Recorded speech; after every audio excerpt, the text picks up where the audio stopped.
Next, from Nashville, a debate between the candidates running for governor in Tennessee. The candidates are Democratic candidate and Nashville Mayor Phil Bredesen and Republican Congressman Don Sundquist. The debate took place Sunday and comes to us from the studios of WSMV-TV. The program runs about an hour.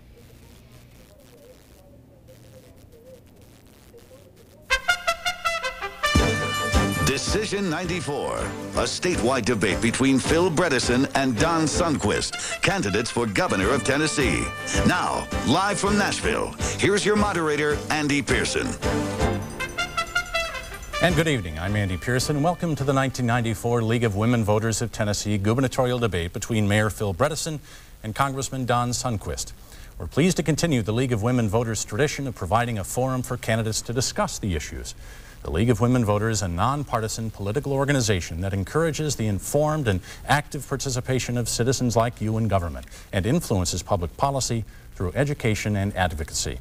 The League was founded in 1920 as an outgrowth of the 72-year struggle to win voting rights for women here in the United States. We'd like to introduce our panelists for you for tonight's debate.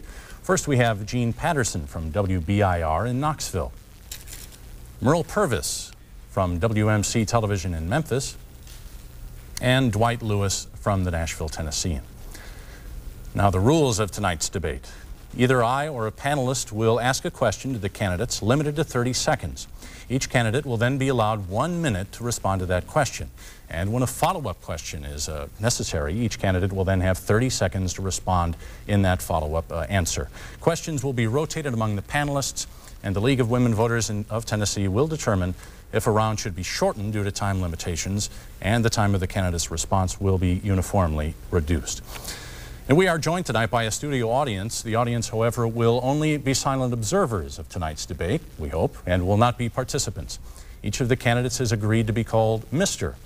And finally, a coin toss was done prior to tonight's debate to determine who would answer the first question. And I do have that first question, and I'd like to ask both of you, just to set a tone for the next hour. Both of you have said you're issue-oriented candidates, and we're going to hold your feet to the fire on that tonight. So I'd first like both of you to list in order of priority the 3 achievements you hope to accomplish in your first term, things that will judge you as a success or a failure by the end of your first term. And Mr. Bredesen, you are the first answerer. I'd like to accomplish a lot of things in my first term. Certainly, the most important issue that people feel is the issue of crime, of the scourge that is affecting our communities, and doing some practical, down-to-earth things about crime, things I believe in, like enforcing the death penalty, like truth in sentencing, like making prisoners work when they're in prison, like having preventive programs, are all things that I'd like to accomplish and leave as a legacy of my first term as governor. People are also concerned about jobs, and I think as a businessman with some real experience in making jobs, I can really help in this area. I'm real proud of my record in Nashville in creating jobs and economic opportunity, and that has to be an important piece of the equation. A third one certainly is TennCare. That's my expertise, and it's an area that I would very much like to show people how I can fix that program and make it work. Mr. Sundquist. Thank you very much. I think the first priority is crime. Nashville's crime has increased 16%. It's a problem all over the state. I'll have a crime package ready for the very first month the legislature is in session. It's been written with the help and the assistance of experts on crime, law enforcement officers, prosecuting attorneys, a lot of other people. It'll have the death penalty in it. It'll eliminate parole for first-time violent felons. I think the most serious problem beyond that is TennCare, making sure TennCare works. I want to make sure TennCare works without a state income tax. Jobs are important, and that goes hand in hand with education. And I believe we can build on what's happened with Lamar Alexander and Ned Ray McWhirter and pay special attention to the early grades and the at-risk preschool children. You bring up a good point in that Governor McWhirter in these 3 areas has basically, you're inheriting a pretty good program, aren't you? Is it a challenge to you not to rock the boat, to keep things as they are, or to institute your own programs? I think one of the most important things that we can do in regard to public education especially is to carry through with Governor McWhorter's program, the program that he and the legislature put in place, the Basic Education Plan and the 21st Century Schools program. The way that the big things are done is by having that kind of continuity. It's obviously tempting for a candidate to come out with some new program every time, but that program can do an enormous amount for our education system. I'm committed to seeing it through and seeing it fully funded. Mr. Sundquist? It is absolutely essential that we continue the funding and the commitment that Governor McWhorter has made, and I'll do that, and I'll do it without a state income tax. We have to provide additional teacher training to make them as professional as we can make them. I believe it's very important that we not bring in a lot of new programs, but that we try to build towards some goals. One of the goals that I would seek would be a preschool program so every child has an opportunity, and special emphasis on K through 3. All right, our first question from the panel will be answered by Mr. Sundquist first, and that's from Gene Patterson of WBIR. Mr. Sundquist, let's go on to education. You brought it up. The governor last week announced that Tennessee's dropout rate is the lowest ever. It's gone from 1 in 4 students dropping out now to 1 in 6. I think when you break it out across the state, Memphis has 1 in 3, Nashville 1 in 5, Knoxville 1 in 10. The governor cited this new law that takes away a student's driver's license if he or she drops out as one of the reasons for the decline. A twofold question. Number one, is 1 in 6 good enough? And number two, what would you do in addition to what's already been done to lower the dropout rate further? Gene, 1 in 6 is improvement, but it's still not good enough. We're also spending $23 million a year in higher education on remedial education for people who don't drop out. It gets back to what I said earlier, and that is that we have to make sure that we educate these children at the earliest age. Preschool, at risk, a child who goes to school never having been read to, never been to the library, never been to church or synagogue, never been home with a magazine or a newspaper. If we don't bring that child up to some level of learning by the end of 3rd grade, you're going to have dropouts and you're going to need remedial help. So I'd like to set a much higher goal. I think we can accomplish more. At the same time, give a lot of credit to Governor McWhorter and to Governor Alexander for what they've accomplished in the past. I think it's very, very important in addressing a host of problems, including the problem of dropouts, to carry through and see through the program that Governor McWhorter has introduced, that our state legislature has passed in the area of education reform. That program, which includes things like reduction in class size across our entire state, it includes equalization of funding, making sure that poorer districts and more rural districts have the same access to funding that other districts do, are important elements in the attack against school dropouts. I also think that the accountability provisions, the measurement of the performance of schools, is a very business-like approach and can help identify those things about the school system which are not serving the needs of students. And last of all, certainly, the kind of preschool programs that I've talked about, especially for disadvantaged children, is an important element in making sure that every child in this state starts out on an even keel and has a chance to succeed. All right, gentlemen, thank you. One thing I may notice is that you all are doing a great job describing some of the problems. We're looking for actions that you all are planning to do in your first term here. Our next panelist, Merle Purvis from WMC-TV. Merle. All right. Mr. President, I want to continue on the education question. We've talked about it and beaten that horse to death. We know what the problems are in education for 20 years. I think we've been reading about the smaller classroom. We've been reading about technology in the schools. I'd like to know, do you think that maybe a private company can do better, as Baltimore feels, Washington, D.C., and Hartford, Connecticut? How do you feel about privatizing schools? I really don't believe that it's the right approach to dealing with issues in the school system. There was a time as mayor of Nashville when I chided the school board about not considering an issue of privatization once, but as I've gotten into it, as I've thought about it from the perspective of the entire state, it seems to me that we have two relationships that a governor can have with the teachers, with the professionals in the system. We can set up an adversarial relationship in which we're constantly trying to push them into a corner and force them to improve, or we can say, look, we're all in this together. And make the commitment that it takes to work hand in hand between the governor and the legislature and the education department and the teachers to do everything we possibly can to improve the school system. I think there is an enormously good and successful effort underway in this 21st Century Schools program, and that it's vitally important to carry this through and to do it in concert with the professionals who make up such a wonderful part of the education system in the state of Tennessee. Mr. Sundquist. Thank you. Merle, I'm a product of the public school system. I think we have to do everything we can to strengthen the public school system. Mr. Bredesen, when he was mayor, fought for privatization, and then under political pressure from TEA, changed his mind. I believe that private schools are important in their own right, but that the public schools ought to be run by the public officials. I also oppose school vouchers, except for choice within the school system. I believe that vouchers would drain the public school system of money, and with the federal government's input into education, the private schools would not be able to operate the way they want to. So I would oppose the privatization, and I would not support vouchers. Our next question will be from Dwight Lewis of the Tennessean, and Dwight, you will have a follow-up question also. Mr. Sundquist, Columbia HCA Healthcare Corporation recently announced that it is acquiring hospital company Health Trust, which is based here in Nashville. This raises the possibility that 2,000 or so white-collar jobs could be consolidated in the headquarters here. How much do you think the state should spend in terms of incentives to lure the headquarters to Nashville, to Tennessee, rather?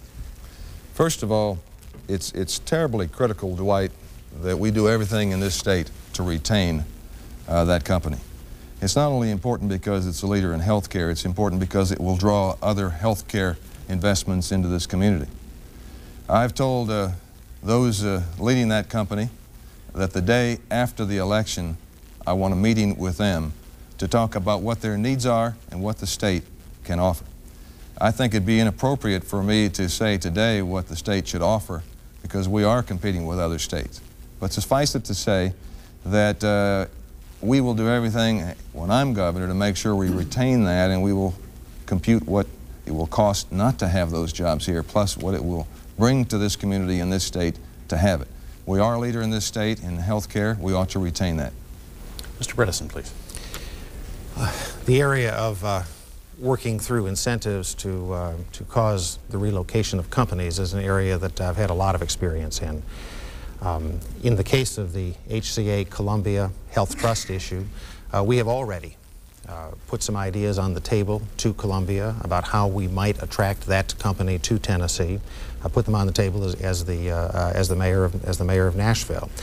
As you know, I've had a successful track record in terms of inducing business investment and development through the use of incentives.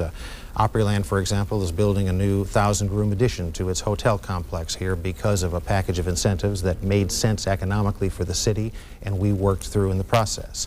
We have also just completed or announced the relocation of a Fortune 500 company to Nashville based on exactly this kind of working with the company to make it an attractive alternative for them. That's the third Fortune 500 company in the state of Tennessee, and something I'm very proud of. I've got a lot of experience in this area, and I plan to help. Thank you, Mr. Bredesen.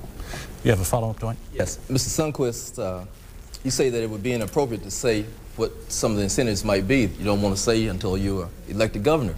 Mr. Bredesen says that he's already put some ideas on the table.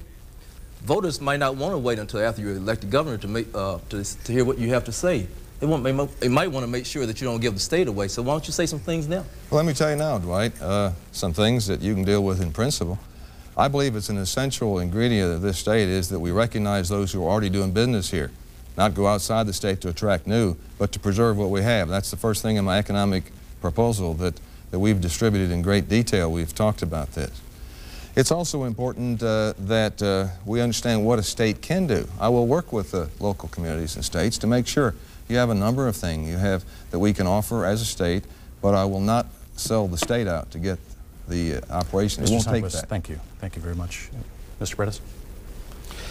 Well, I think that the most important thing in this process is to be aggressive, to be entrepreneurial, to try and to try and put forth ideas. That's the kind of thing that business people respond to. They want us to put forward ideas. We've already put some ideas on the table in this particular case that I think can help in this relocation here. And I think that kind of entrepreneurial government is exactly what's right up my alley, and that there'll be many, many opportunities to demonstrate it as governor. Let me ask you both about government and Tennessee here, and business all combined. How do either of you plan to alleviate the disadvantage that Tennessee has in recruiting business compared to our neighboring state? I talked to State Finance Commissioner David Manning this week. He told me that he sees our sales tax topping 9.5% to 10%. In his words, it's inevitable. So as governor, what point do you come to where you stop raising the sales tax and switch over to the possibility of an income tax or an alternate tax? Well, let me say first of all that I'm absolutely opposed to an income tax. That would be a bad arrangement for this state in terms of recruiting business, in terms of the economic viability of the state, and there won't be an income tax while I'm governor. There are a lot of things that you can do to make this state attractive. I believe in targeted incentives. I don't believe in broad-scale incentives for factories to come here. I certainly believe in making use of the governor's office as a consolidating point for business recruiting, especially for helping companies who are here to expand. I believe, though, that the future of our state is not in paying companies money to come here, but in keeping the monies that we have and using them to invest in those things that make it attractive to do business here, making sure that we have good roads, making sure that we have a strong public education system, making sure that we have safe streets. That's what in the long run is going to make the difference. Mr. Sundquist? I am absolutely opposed to a state income tax. We will not have a state income tax. Governor McWhorter has said that he doesn't think there are new taxes that will be required in the next 4 years. I agree with him. I believe that the rainy day fund that he's built up has been a great accomplishment to let us through this, the problems that we might have if there's a dip in the economy. But the numbers will show that those states that have a state sales tax-based economy, as opposed to a state income tax, have led the nation in job growth over the last 10 years. Tennessee has led on a per capita basis the job growth in the country. That tells me we're doing a lot of things right. I would much rather have 20 companies of 50 each than one company that was huge, because the smaller companies and the new jobs we can create will go around the state as opposed to one big one. We're not going to give up on the big ones, but we really want to go after the small ones. I don't think we have to have a sales tax increase. We don't have to have an income tax, and I know how to manage and I know how to lead. I'm not sure the answer to the question. If the experts in the state are now saying that it's inevitable that it is going to rise, possibly up to 10%, what do you do?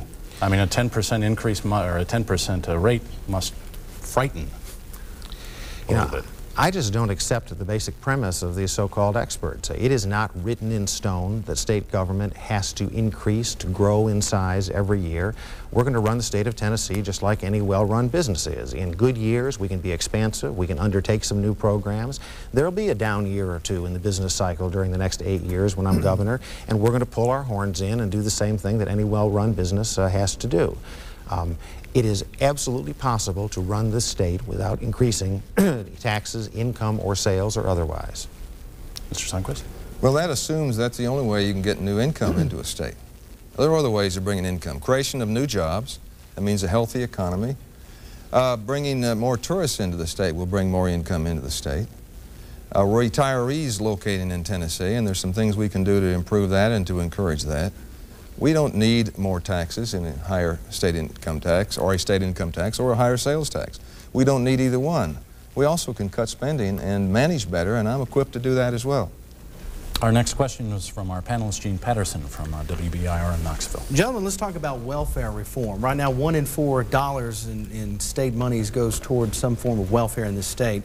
Early on in the campaign, both of you discussed possible incentives to get people off the welfare rolls, and we haven't heard a whole lot since then. Specifically, Mr. Sundquist, what would you propose as governor to get people off welfare? Gene, what's happened in Washington is that there has been a discussion of welfare reform. Next year, I think with the new Congress, you're going to see welfare reform from Washington. What I would plan on doing is to wait and see what happens next year federally, so we know in Tennessee whether we have more money, we have more responsibilities. But the fact is we will have welfare reform in my first term. And we will do that in the way that other states have done it. We have to look to them to see what they've done. In Wisconsin, they've lowered the welfare rolls by 14%. Now, it's not easy to do. You have to invest money. You have to have jobs, and you have to have a good educational system. You have to have good training. You have to have housing, and you have to have health care. So it's not going to be just a simple answer. It's an investment. But the fact is we will have welfare reform in Tennessee, and we'll do it in conjunction with what happens in Washington and what they will allow us to do. Mr. Bredesen, in specifics, please.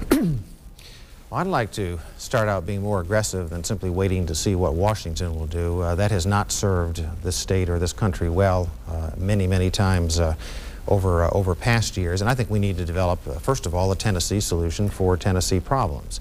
The welfare system works well for some people, persons who look to it for short term, for 6 months or a year's dependence when something bad happens in their lives. The problem comes with those who are multi-generational, who from generation to generation become dependent on the system.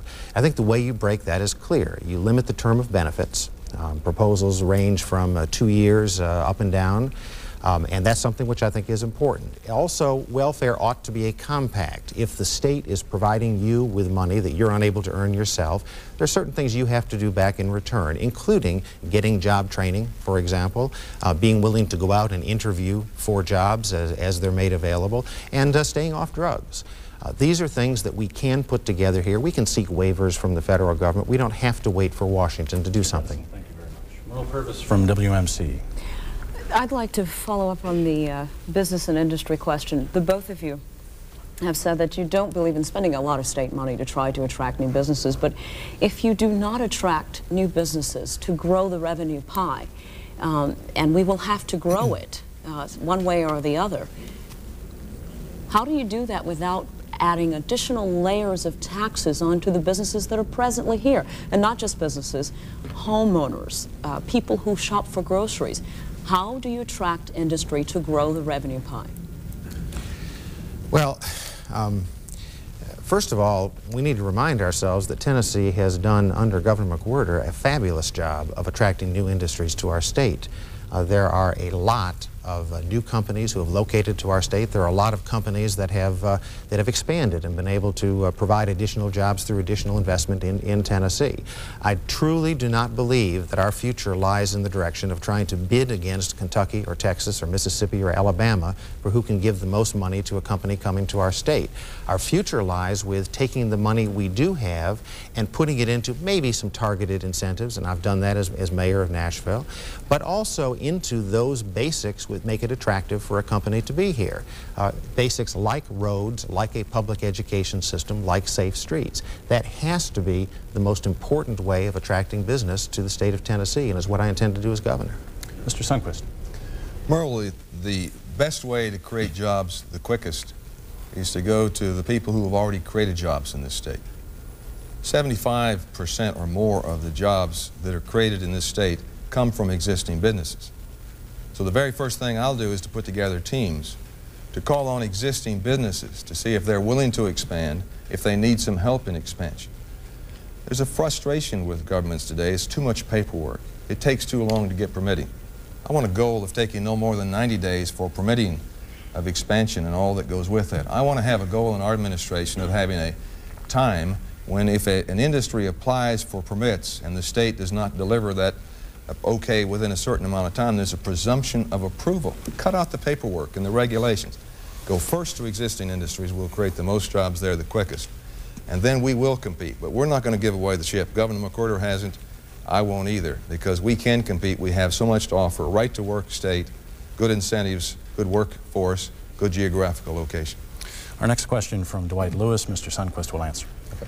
Mr. Sundquist, the League of Conservation Voters gathered people representing 27 environmental, consumer, and hunting fishing groups to rate legislators on an environmental scorecard.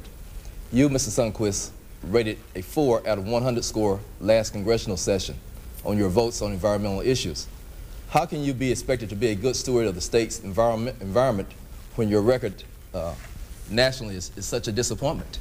Well, I don't think it's a disappointment to most of my constituents. I think my constituents have supported me 6 times and they're 2/3 Democrats and independents.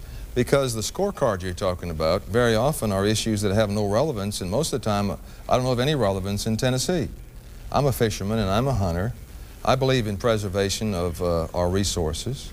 I believe that we shouldn't dump in the ground hazardous waste. I've had legislation for 10 years for recycling with incentives.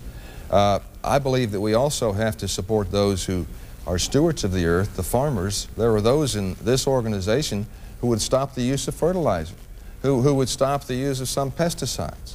We have to live on the earth, and we have to have a careful balance between what needs to be done. But I haven't spent big sums of money across the country on some of their set-asides. I'm an environmentalist, and I will be a good steward of our resources. Mr. Bredesen. I think the answer in terms of operating in such a way that keeps the environment and balances that against the need for job creation is really one of sensible compromises. There are many companies that I've talked to across the state of Tennessee that are in industries that can produce pollution, and yet they're very willing to make investment and to do things which help to preserve the environment in Tennessee. I mean, ultimately, it's a fundamental issue. If Tennessee is going to succeed in the long term, it has to have clean air and clean water and safe grounds, and it's something which I believe we can achieve.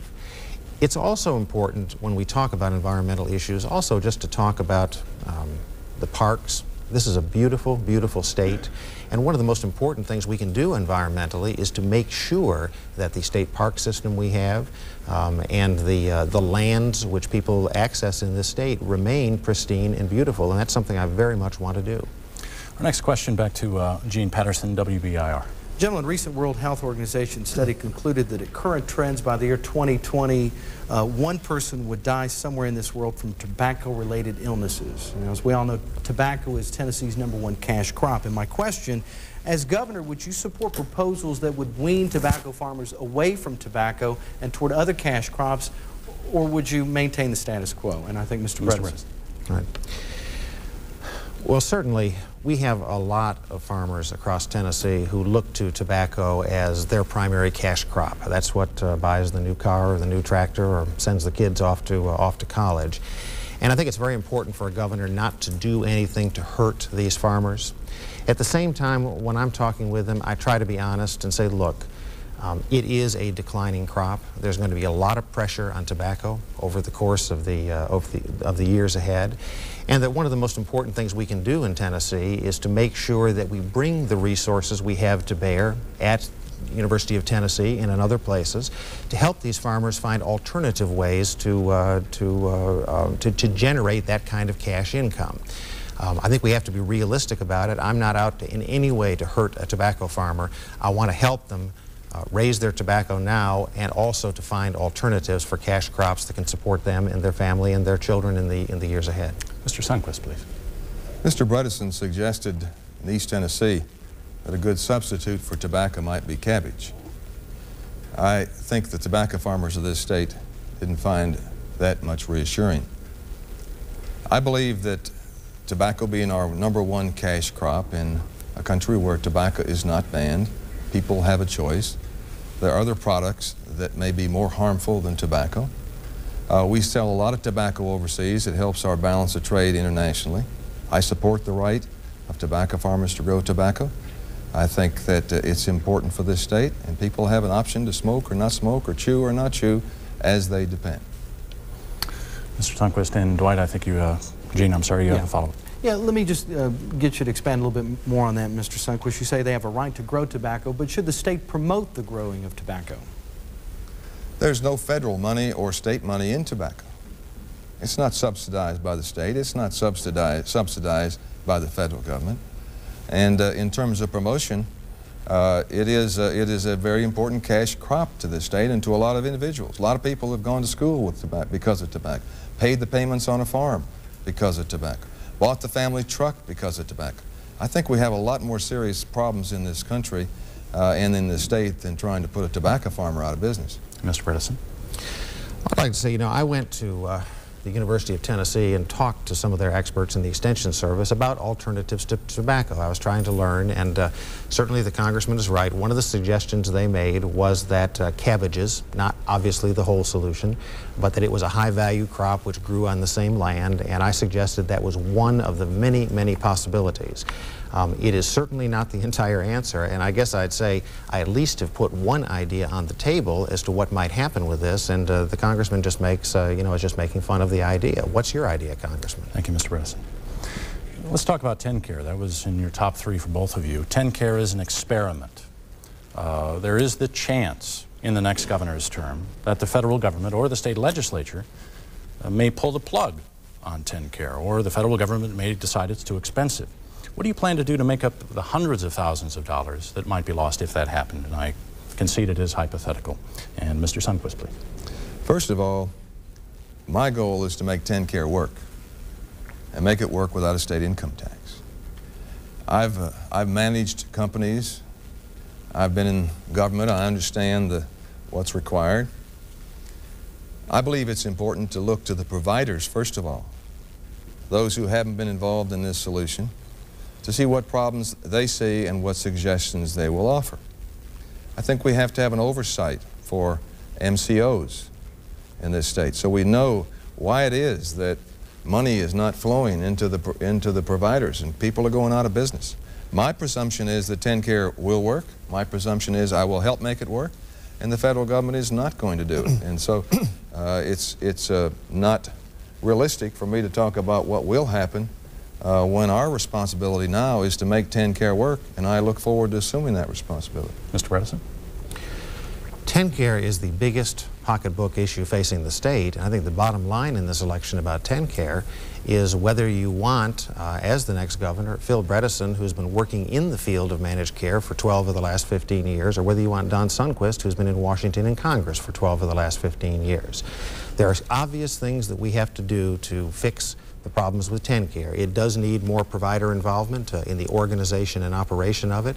It definitely needs more oversight of the MCOs in terms of their financial stability and whether they're meeting their obligations to providers and to the patients that are looking to them. It needs some areas carved out, things like long-term mental disabilities.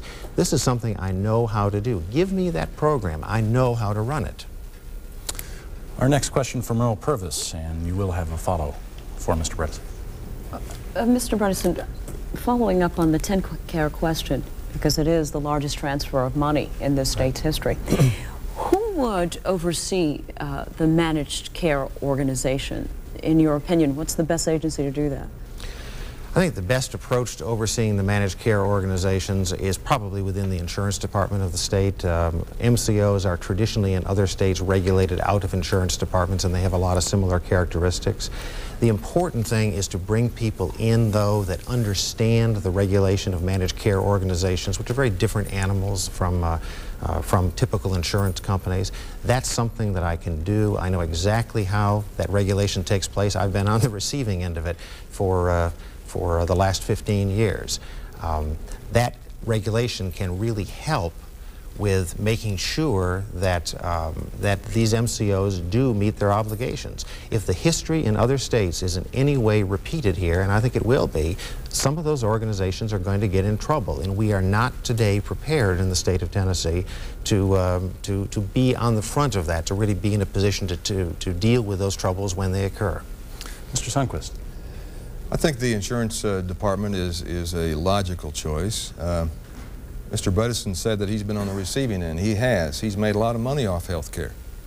And I would remind everyone that health care expertise is not how much money you've made off the health care system. Health care expertise is not having a company in health care that goes bankrupt after you sell it. Expertise in health care is listening to the providers and being a good manager and bringing the expertise in and the courage to make those solutions. It's important to this country that TennCare succeed. It's important to this state that TennCare succeed. And there are other parts of it. Mr. Bredesen mentioned mental health. Mental health problems in this state are serious. And I met with a group this week, and we'll work with mental health experts in this state to make sure that we solve those problems. Merle, do you have a follow-up? Yes, I do. What are you suggesting? There's something wrong with making money off health care? That to me? Yes. Yes. No, not at all. But I think that there is something wrong when you define expertise with profitability. I'm on the Ways and Means Committee in the House of Representatives. We have primary responsibility for health care in the House of Representatives. I've been spending my time on health care trying to defeat the Clinton health care package, which I think would have been bad for business and for jobs and would not solve the problems in the state. So there's nothing wrong with making money on health care. 30 seconds, Mr. Bredesen. Well, I think expertise in healthcare is a lot of different things, but one of them surely is being able to start a company in your den and grow it up to a company that employs 6,000 people and takes care of 1 million people across the United States of America, every one of whom is voluntarily in that system. Healthcare is certainly about medicine and what doctors do. It is also about the organization of healthcare. That's what I've been in for the last 15 years, and that's what TennCare is all about. Our next question, Dwight Lewis of the Tennessean. Okay. Mr. Sundquist, this is to you. What specifically will you do as governor to ensure more involvement by minority-owned businesses in state contracts? Dwight, that's a terribly critical question. Section 6 of the Civil Rights Bill, we need to have that in the state. We need to have supervision. We need to put into place a model program for complying with that. State of Tennessee, African Americans have less than 1% of the contract work from the state, less than 1% of the contract work in Davidson County. I'm for economic empowerment, and economic empowerment cannot begin until we have business available that ought to be available by law for competition. In addition to that, we need job creation in terms of having venture capital money and operating capital. I think that Tennessee will not be successful until all our people are successful. I will make sure that we have a model compliance program, and everyone, regardless of race in this state, will have an opportunity to share in a chance at the business. Mr. Bredesen, please. Well, first of all, let me state my strong support for Title VI. As governor, I do intend to enforce the provisions of Title VI, and I'm dead serious about that. This is, again, one of those areas where the congressman has had an opportunity to talk about it a lot in the United States Congress. I've been on the front lines trying to do something about it as mayor of Nashville. We have an arena project underway in which we found, I think, a creative idea, a creative way of trying to bring larger numbers of minority-owned, African-American specifically owned businesses into the process by setting up a bonus system for the general contractor. The indication is it is going to work very well and that we should end up with about 10 times the normal and long-term average participation of minority contractors. I think also that appointing African Americans to position of influence in government is vital in this entire process. I have an excellent record as mayor of Nashville. Some 23 or 24% of my appointments to those key positions have been African Americans. Next question from Gene Patterson, WBIR Knoxville. Yes, Mr. Bredesen, I believe this goes to you. The largest discretionary portion of our state's $12.7 billion budget has to do with the Department of Transportation. Now, much of this money used for construction of new and improved roadways, and it is unveiled on a year-by-year basis. Many people criticize that because they say it is a way for the governor to have flexibility in rewarding and punishing certain political leaders, certain political areas. As governor, would you change this method of approach? Well, let me say first that as governor, I'm absolutely committed to carrying forward the roads program that Governor McWhorter has put in place. I think it has done wonders for both urban areas and especially for some of the rural areas in Tennessee which have not had good access. It's allowed industrial recruitment. In practical terms, that means committing, which I have done, that the gas tax remains committed to the process of road building. And that's something I feel very strongly about and have committed myself to. In the case of the projects themselves, to me it's important to get on a longer planning cycle. A good example would be Route 64 going across the southern portion of our state between Memphis and Monteagle. It is, as you go across the state, it's 4-lane, 2-lane, 4-lane, 2-lane. We've spent a lot of money, but I think we would have been better served by doing that project all at once and getting all of the benefits of the money that we've spent immediately rather than this piecemeal approach to road construction.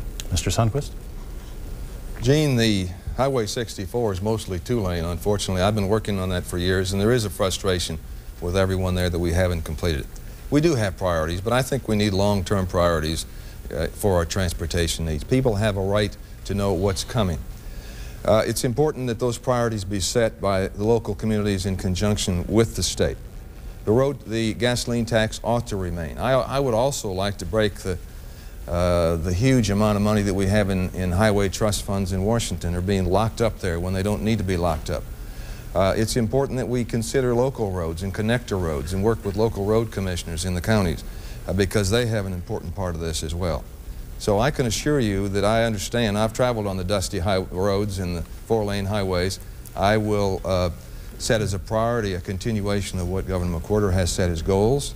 We will initiate new roads. I was in East Tennessee this weekend and talked to a group up there. So roads are important to jobs, and it's important to me. Thank you, Mr. Sundquist. Our next question from Earl Purvis from WMC Memphis. Both of you listed crime as among your top issues of concern for as soon as you start, you're going to want to do something about it. And crime is a no-brainer. Everybody hates it. Criminals hate it when they don't get away with it. Can you tell us, have either of you been personally affected by crime such that the voters feel like you know what they're going through out there with the wave of the crime? And that's to Mr. Sundquist, please. Mr. Sundquist first. I have. We were in a major city in the state and had our van broken into. That's not as serious as a lot of other crimes. I've had my automobile stolen. It doesn't matter who you are or where you live anymore. You're burdened by the threat of crime. People are afraid. They're afraid in the rural areas and in the big cities. But I believe that we can reduce crime by the predictability of punishment. All across the country, where there is a predictability of punishment, you will see crime go down. It's another factor. We can reduce health care. We talked about health care a little while ago. We can reduce the cost of health care by reducing violent crime. Think what it costs to cities and to municipalities and to taxpayers when the violent crime is committed. It's $10,000 to $40,000 each. So locking up people who commit violent crime, reducing crime, will not only save agony and make people feel more comfortable, it'll save cost of health care, it'll save cost of insurance, and we'll have a system that is in balance and people feel secure. Mr. Bredesen, please. Well, crime is not a campaign issue for me. It is a very personal issue. My wife was assaulted, kidnapped some 5 years ago. She got away that time. She was badly injured in the process. The next woman that the man went after, he murdered. Nothing can bring home to you the reality of what violent crime in this country is like than an experience like that. I want to do something about it. I'm tired of talking about it. I want the death penalty enforced. I want truth in sentencing. I want prisoners to work and have an unpleasant experience while they're in prison. I want something done about some of these preventive programs that can help to reduce the number of people who go down that road. This is for me, crime is for me a very, very personal issue, and I intend to do something about it as governor. Our next question comes from Dwight Lewis of the Tennessean. Dwight. Mr. Bredesen, this is to you.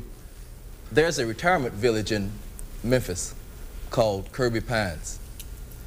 Those of us elsewhere who live across the state have heard about it mainly through commercials that both you and Mr. Sundquist have had during this campaign. Is Kirby Pine and litigation involved an issue in this campaign, or is it about integrity? What is it about? Should we be concerned about Kirby Pines? Yeah. Well, I think Kirby Pines is an issue in the campaign because the actions of Mr. Sundquist as a member of the board of directors of that organization, I think it calls forth real questions about his judgment. A man who is a convicted felon of wire fraud has been put in charge of the money of hundreds of senior citizens. They apparently are unhappy enough with the way that money has been handled to have filed a lawsuit.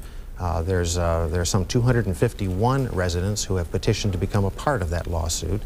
And I think just the judgment of putting a man like this in charge and the problems that is presented go right to the heart of the capability and the qualifications of the congressman to be governor of this state. I think it's an important issue. Mr. Sundquist. There you go again. Kirby Pines is about whether people will serve as a volunteer director, whether people are willing to put their time into their community. I was asked by a minister to be involved in this, and I got involved in it. Never made a penny off of it. No one's ever lost a penny at Kirby Pines. They're in good financial shape. The people are happy there. I think perhaps Mr. Bredesen has brought up Kirby Pines because he doesn't have another issue and because he's behind in the race. And the further behind he gets, the more negative kind of ads he runs. Additionally, maybe he's worried about me saying anything about his lawsuits. He's made millions of money off of his companies. And when they were sold, one went bankrupt 18 months later. He was sued as personally. He settled out of court. And he was sued for security fraud. I'm a volunteer director. He made money off the company. He settled it. I haven't been sued for any money. Well, we'd like to spend the next few minutes, the bulk of the time we have left, in a crosstalk segment. We're going to see both of you talk to each other, and I know you all probably want to vent a little bit more on the Kirby Pines subject and the Health America, and I don't want to spend our whole time on this. But I'd like to follow up a little bit on what Merle says. Is this integrity we're talking about? Are you questioning each other's integrity and fitness to serve? And Mr. Sundquist, please. I'd like to talk about the issues. I'd like to talk about health care and welfare reform and how we solve problems of crime. I don't like negative campaigns. I hate negative campaigns. I'm not running negative ads right now. And if Mr. Bredesen right now would agree, we wouldn't have any negative ads on the air. We talk about competition for ideas. I think he's behind in the election. That's the only reason he keeps going after something where there's nothing there. If the vote were taken by the people in Kirby Pines or by the vote taken by the people who lost money in your company, I'd win the election overwhelmingly. Let's talk about issues. Feel free to jump in, Mr. President. Yeah, Congressman, I think there's a lot of talk in this election about negative campaigning, and it kind of reminds me of back when, I remember back in 1948 when Harry Truman was running against a do-nothing Congress, and he said, I haven't given anybody hell, I just tell them the facts, and they think it's hell. And what I have tried to do during this campaign is to talk about some of the facts having to do especially with your congressional record. I mean, it's a fact that you voted to pay a raise for yourself. It's a fact that you have voted to try and cut cost of living increases for Social Security. It's a fact that you have tried to cut Medicare. And if these things rest uncomfortably with you, it's your own record in the United States Congress that makes you uncomfortable. My commitment, my pledge, is to tell the truth in campaigning, and if there's anything that I say that people feel is not accurate, I invite them to call me up. 615-322-9444. Call me up. What's that number again? 615-322-9444. Mr. Sundquist, what do you have to say? So call me up and I'll send you the proof. All right, well, let's take one. You put out this brochure, and in that brochure you talked about your glowing record as a businessman and said that I was a career politician and that I'd been involved in political hitman or some words to that effect all my life. You know better than that. You didn't even bring it up in Memphis. I brought it up and said the people in Memphis know me as a businessman. They know, but you know better than that. And you said last week in the debate at the Rotary, you said you now acknowledge that I am a small businessman, that I have spent most of my life in business. So I don't need a lecture on ethics. I helped write some of the most effective and the strongest ethics legislation that's ever been written in the Congress over the last 25 years. Where it was supported by Fred Wertheimer in Common Cause. It was supported by every major newspaper in the country. Mr. Bredesen? It was voted on by virtually every member of our delegation. And so I think we're drifting a little bit from let's talk about the issues and stop talking about these kinds of things. You can take one vote of mine out of context, and you've done that very effectively. That's not my congressional record. If that was my record, I wouldn't have been elected 6 times. Congressman, I have tried very hard to be accurate in my criticisms of your record in the United States Congress, and every time we bring up a vote, it's always the excuse is that's one vote out of my record. I think if you would tell me which of those 6,000 or 7,000 votes you didn't really mean, I'll be glad to try to take that into account. Right now. You said I voted against Head Start.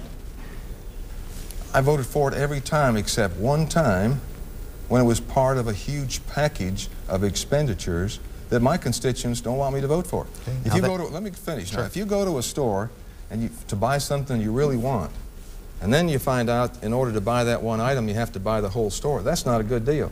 That's why Congress is going to change, is because of these huge spending bills where they put a few things in there that are good, so that then you come back and say, well, he voted against this and this. You know I voted for WIC. You know I voted for Head Start. You know better than that. And you're taking votes out of context. Congressman, you said that. You made that exact same point at the Rotary in Memphis a few days ago, and I went back and checked on it just to make sure that I was saying what was accurate. What I was criticizing was a very specific vote that dealt only with Head Start, the WICS program, and childhood immunizations. That was a vote which was very specific to those three, and in that context, you voted against those three in that budget. At the same time, you voted for increasing the budget for the United States Congress. What you're saying is just not correct. So now it's a vote within a budget. It's not that I didn't vote against it. It's a vote within the budget. When the issue came of putting money into the budget for those three programs, which is what I've criticized you for, you voted against those three programs. And again, I offer you, I don't have the congressional record here at the podium with me, but I offer it to anybody as a clear example that you're just reinventing your record in the Congress. I am not reinventing my record in the Congress. I checked the Head Start votes myself, and there was only one who was part of a big... Let's not talk about picking out one vote out of 6,000. Let's talk about issues. Let's talk about solutions. People don't like negative ads. I don't know if you're getting that message or not, but I am. Is that an issue, though? Is that an issue? But is that tied to integrity? My original question. Are you questioning each other's... When someone can't win on their views and their ideas, and they turn to negative ads and attack, I think it's an issue. Now, my negative's gone up. Mr. Bredesen's negative's gone up. That doesn't help the political system. He says healthy distrust is important in politics. I believe that's what you said. I don't think it's important. I want people to have confidence in us in office. I think it's important that we build this trust. What better way to build trust than to talk about the issues and talk about ideas and not pick obscure things? That's not the way we ought to campaign. That's not the way we ought to govern. I look at this that we are interviewing for a job here. And when you interview someone for a job, you look at two things. You look, first of all, at what they're going to do. That's the part about the issues and the forward-looking. You also ask what they've done.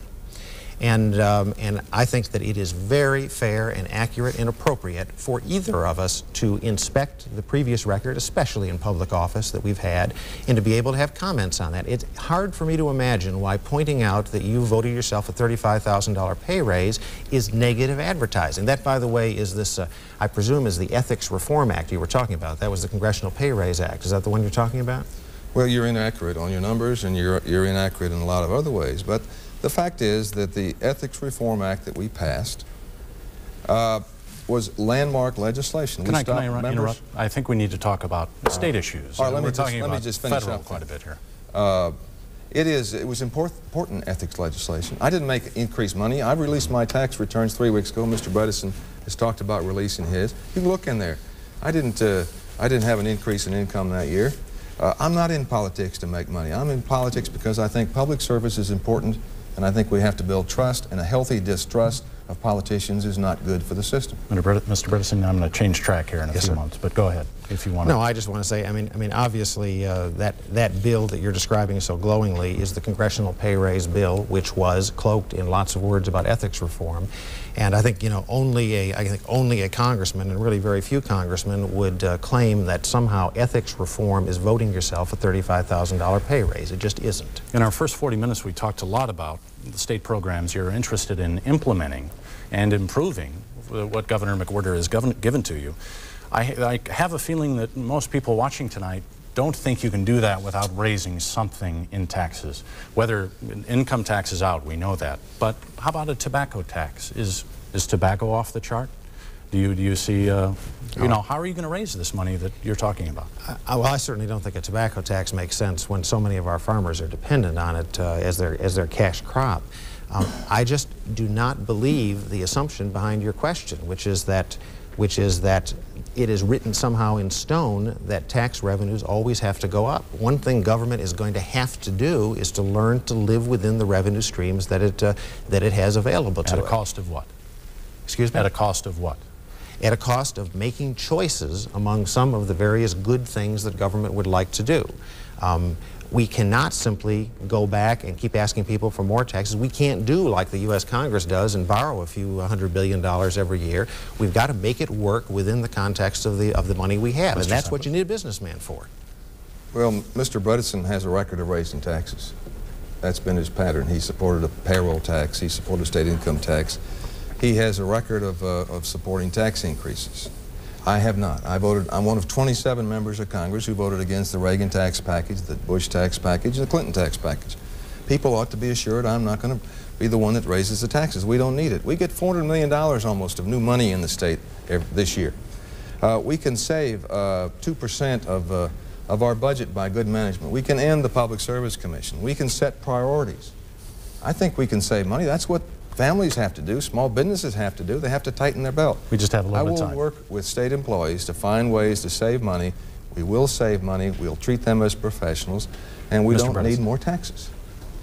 Well, I just certainly, I guess, would disagree with one thing the congressman said about his record again, and that is that, well, you know, Mr. Reagan used that much more effectively than you are, Congressman. I'm in good company, though. He took a pledge not to raise taxes and then turned right around and 2 years later did vote for a $147 billion tax increase. And you can't just walk away from that particular vote. You did go to the Congress and vote for an enormous tax increase. Thank you. And you can't race it. Thank you, gentlemen. We've reached the time here where time for your closing remarks. Each candidate will have a minute and a half for their statements. And Mr. Sundquist did win this toss, but he has opted to go last, so we'll begin with Mr. Bredesen. Thank you very much. I grew up in a small town, 1,100 people. My family was my grandmother, who was a railroad widow, my mother, who was a bank teller, my uncle, who was a milkman. That family worked very hard to give me opportunities that they didn't have, and Lord knows my family, Andrea and Ben and I, have been blessed with what we've had. The interesting thing, or the funny thing, though, is that much of what they gave me that's been most important was things that they did have. A belief in the value of family, a belief in the value of hard work, faith in God. The question now is, what do you want in the next governor, in our next governor for the state of Tennessee? I think you want someone with those values, certainly, belief in hard work and family and faith in God. You also want someone who's a businessman, who knows how to run the complex business of state government. You want someone who's a fiscal conservative, who knows how to handle money. And you want someone who's been on the front lines, who's done something.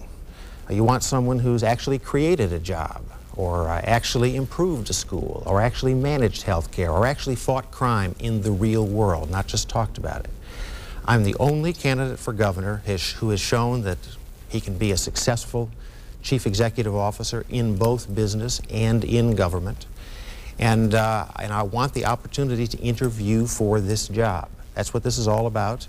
And if you'll give me that job, I will make you proud. Mr. Sundquist. Thank you very much. The late, great Danny Thomas, who founded St. Jude, said there are two kinds of people in the world. There are takers and there are givers. He said a taker eats well every day. A giver sleeps well every night. When I was elected to Congress, I came out of business, and that's where I spent my life, was in business. I've created jobs. I've gone to the bank and borrowed money. I brought companies into this state. I've created new companies.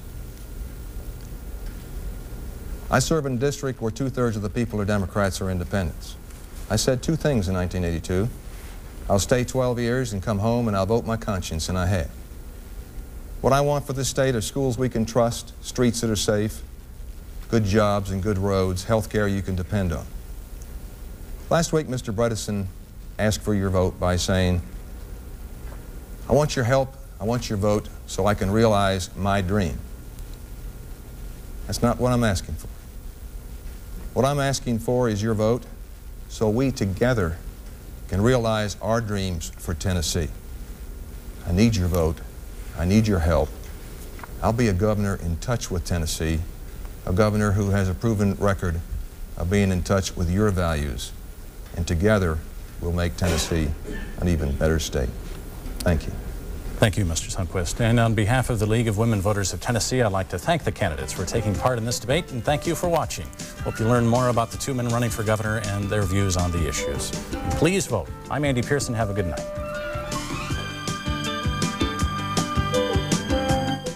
The candidates for governor are running to replace retiring governor, Democrat Ned Ray McWhorter.